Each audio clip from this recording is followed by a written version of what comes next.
it's an amazing relationship. I'm really blown away. I wish they could come to every meeting that I go to.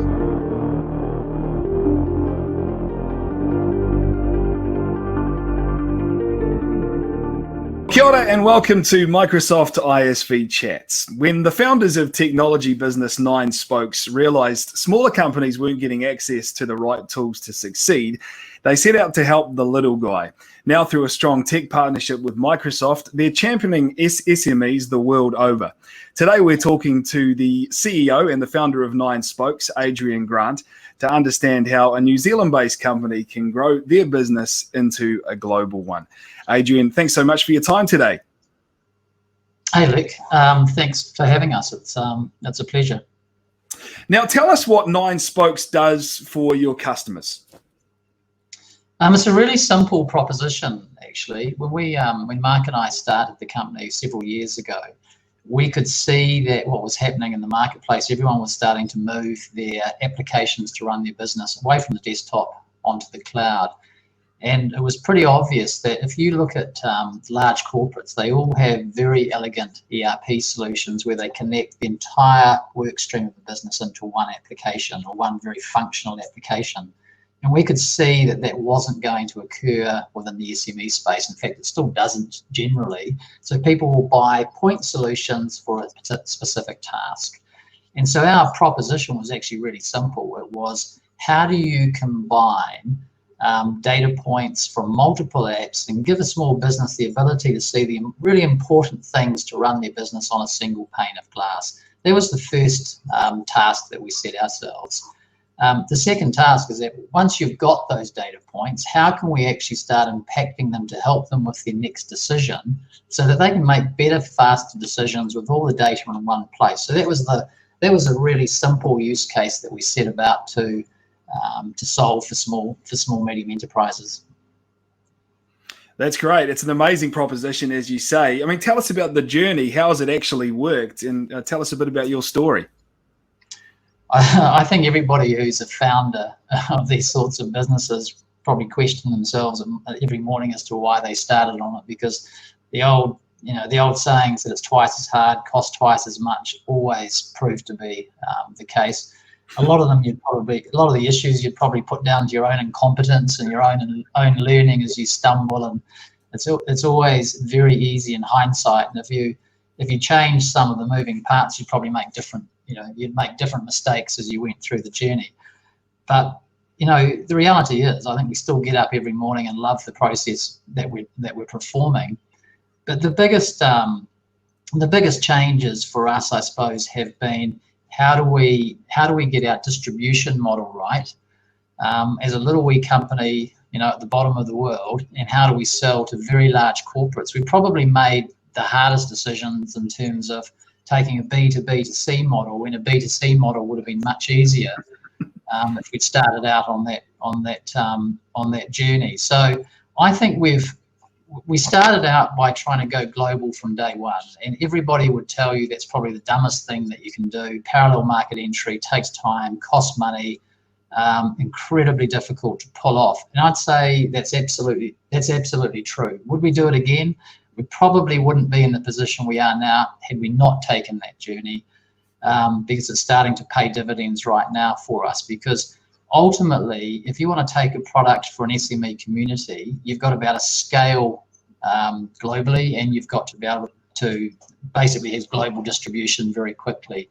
So they're the things that have been most difficult for us, that take time, cost money, take perseverance. We're there for the small business, but we seem to find ourselves selling to the very large business. So there's a whole lot of dynamics that have gone on through our journey that have been a learning experience. You can fall back on some past experiences, but actually the new ones every single day. Yes, it's always hard to look back and I guess regret certain decisions, but those are often where the learnings are for other businesses, and certainly for the ISV community watching this video today. I mean, what would you say if you got the chance to go back and have a conversation, a bit of a sit down with yourself? What would you be saying before you started the journey? I think the key things is you've got to have trust and faith in your own judgment, right? You can't, if you listen to everybody, you'd never do anything. So the first thing I would say to any person I was giving advice to would be, I'm very happy to give you advice, but I'm not asking you to take it, right? You've got to have your own compass, because there's always someone out there who's got a better idea, a better method of doing it, dismisses the way you've approached it, and none of that actually counts for too much. Ultimately, you've got to have your own compass. I think the biggest areas that I'd really caution people is actually ultimately comes down to people. You cannot have people learning on your coin, to use a phrase. You've got to work really hard to get the best experience where people can, anecdotally demonstrate that they have capability in the areas that you want them. Because if you don't have that, you end up losing months and months as people learn the trade and realize the mistakes that they fall into. So that's probably the two things. Have your own compass, and secondly, get your people right, because everything else falls off the people. And be that with a small business, with our own team, or the banks and the partners that we're dealing with, ultimately it comes back to the quality of the people discussions and the sincerity and the integrity of those discussions. Yeah. I understand that you've pivoted in your journey many times to get to market. Can you tell us about that, Adrian, and maybe some specific examples?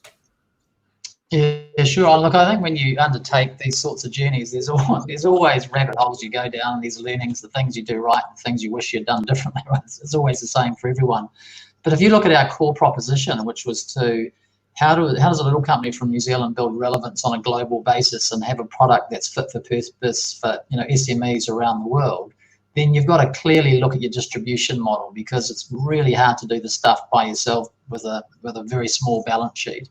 And that's probably caused the biggest pivots. Who are the partners that are going to be most beneficial to us? And I think we took a long time to really realize what role we can play to be sympathetic to us, but also the mutual benefit to others. And if I looked at it from a brand perspective, I would say Nine Spokes is very strong in having brand relevance, but we don't have brand strength, right? No one knows who we are in a general sense compared to companies with brand strength like a Microsoft or a Nestle or whoever they may be.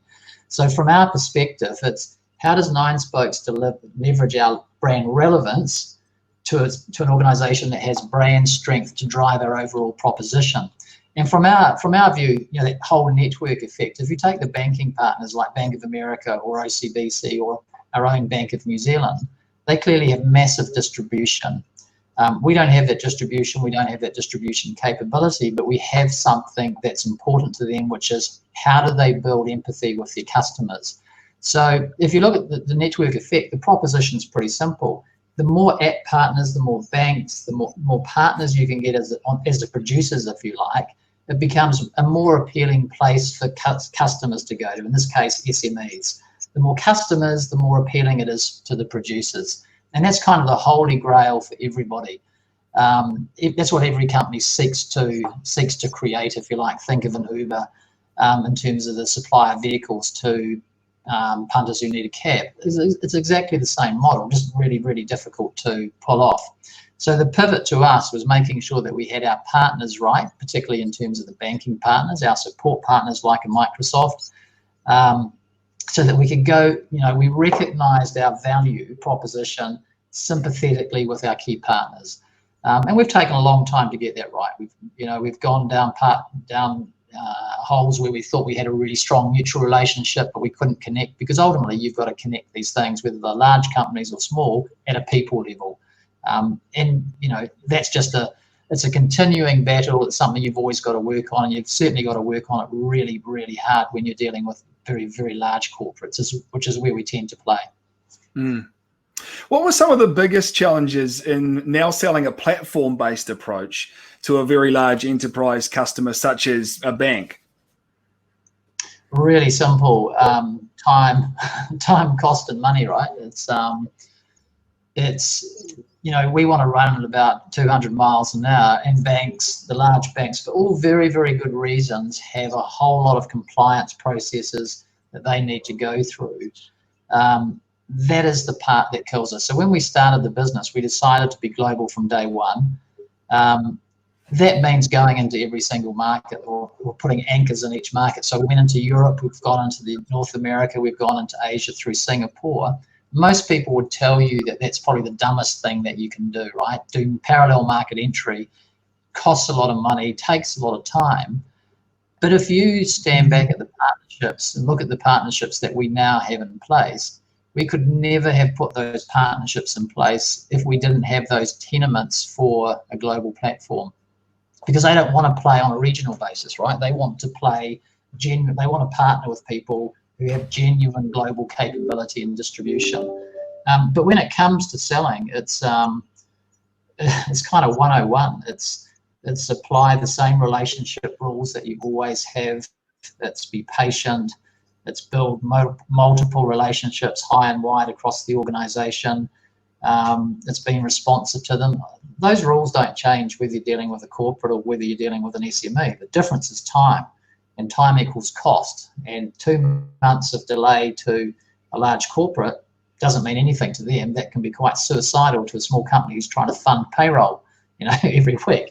And they're the biggest challenges I think you find dealing with the corporates. But ultimately you go through them because they're rewarding and they have distribution.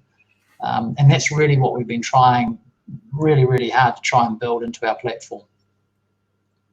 Yeah, I understand you've made some significant technology and partnership changes during your journey. You alluded to them just before. Can you share some of that and how it's helped Nine Spokes ultimately?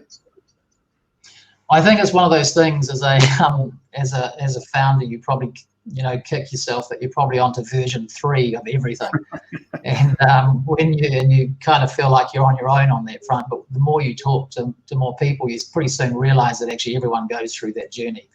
And when we started the business, the whole concept of APIs was pretty immature.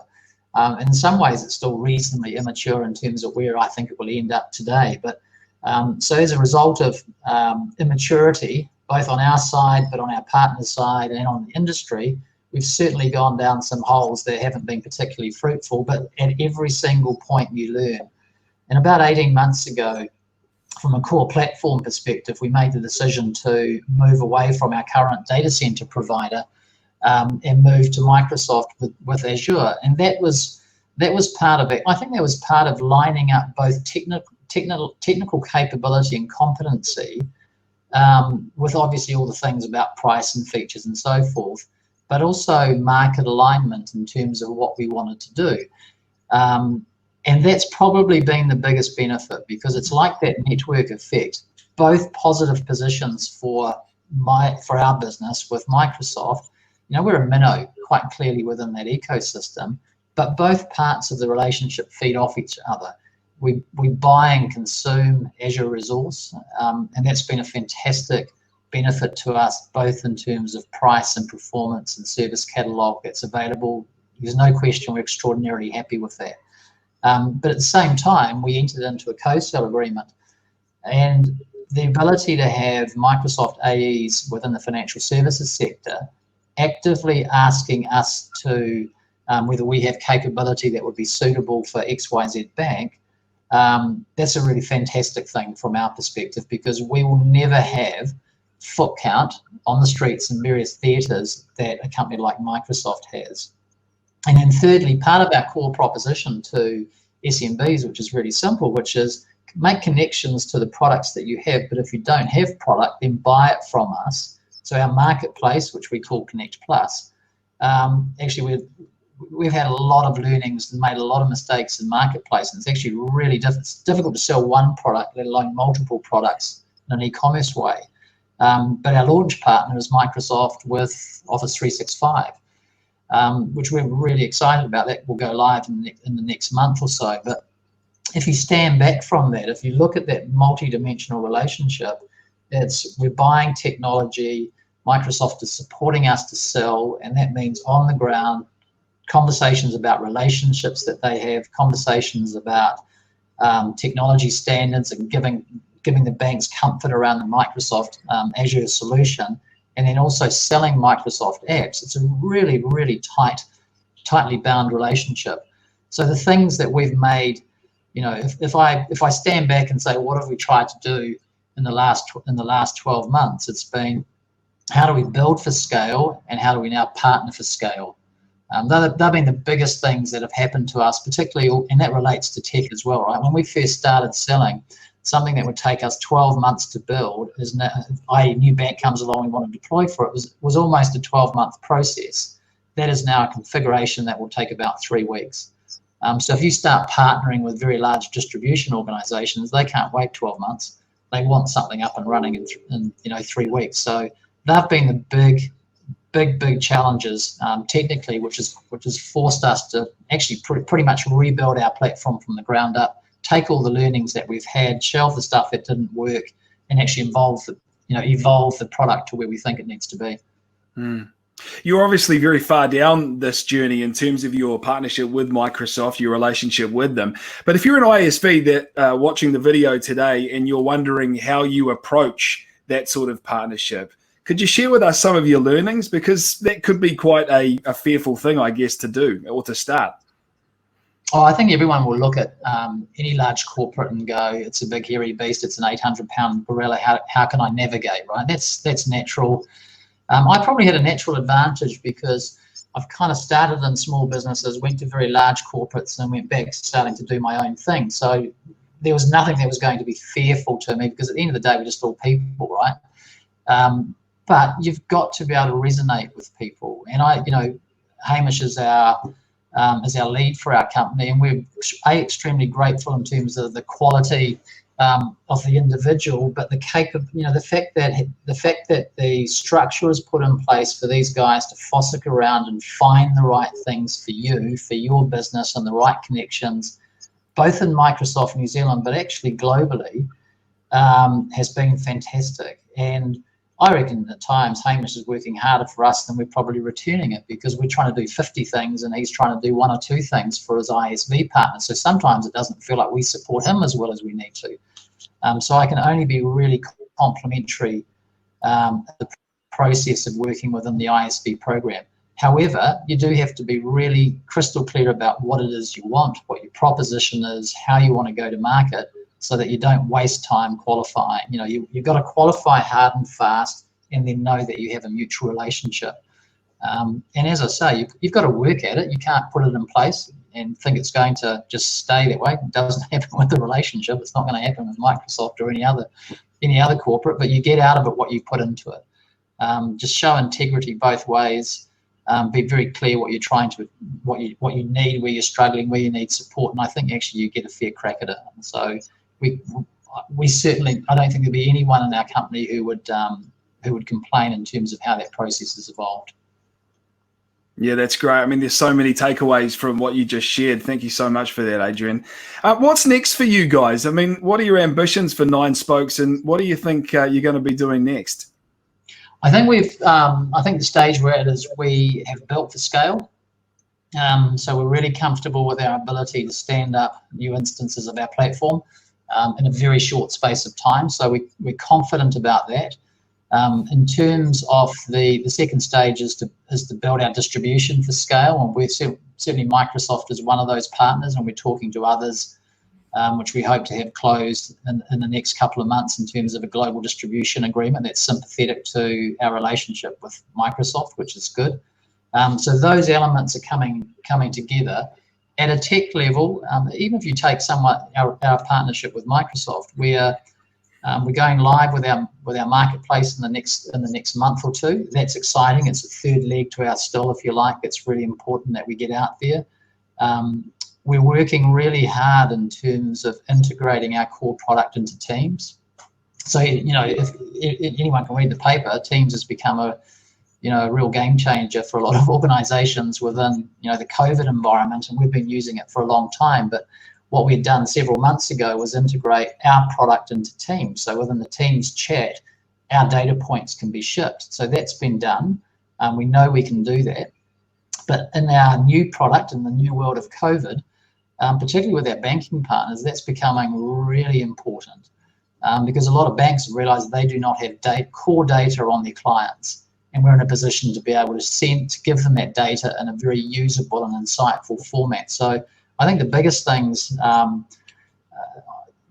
for most of the banks, a lot of them are running products like Teams. To be able to ship our core product within their messaging platform, I think that's a bit of a game changer for us because it takes away a whole layer of complexity. And we're certainly working with the team very closely to do that. So if I summarised, it's, build for scale, distribute for scale, and continuing to evolve the product with integrations with multiple other app providers on the planet, if you like, and get it out there to the bank. So I think we're about 5% of the way through the journey. That's probably where I feel like, although it's taken about 7 years to get to 5%, so I don't think I'll be there for the 100th. Adrian, for the ISVs and the SMEs that are watching today, how do they utilize your services? What's the best way to approach you guys? Well, if you are an SMB and want to use the platform, then you can go to ninespokes.com, or you can go to our banking partners like the Bank of New Zealand, OCBC, or Bank of America. They all have pretty clear entry into our platform. If you're an app provider and want to be part of the platform, you can get directly in touch with us or directly in touch with me on my email address. But this year is actually about the year we open up the platform to third parties like app providers, so they can integrate into the platform themselves. That's where a lot of focus on our engineering is going to at the minute. So we'd love to have people get in touch. Obviously SMBs using the product, but also app partners to enrich the experience. So please get in touch. Love to talk to you. That's awesome. Adrian Grant, the CEO of Nine Spokes, thank you very much for your time. Thanks, Luke. Really appreciate it. An exciting New Zealand company doing so many wonderful things. Well, thanks for tuning in for another one of our Microsoft ISV Chats.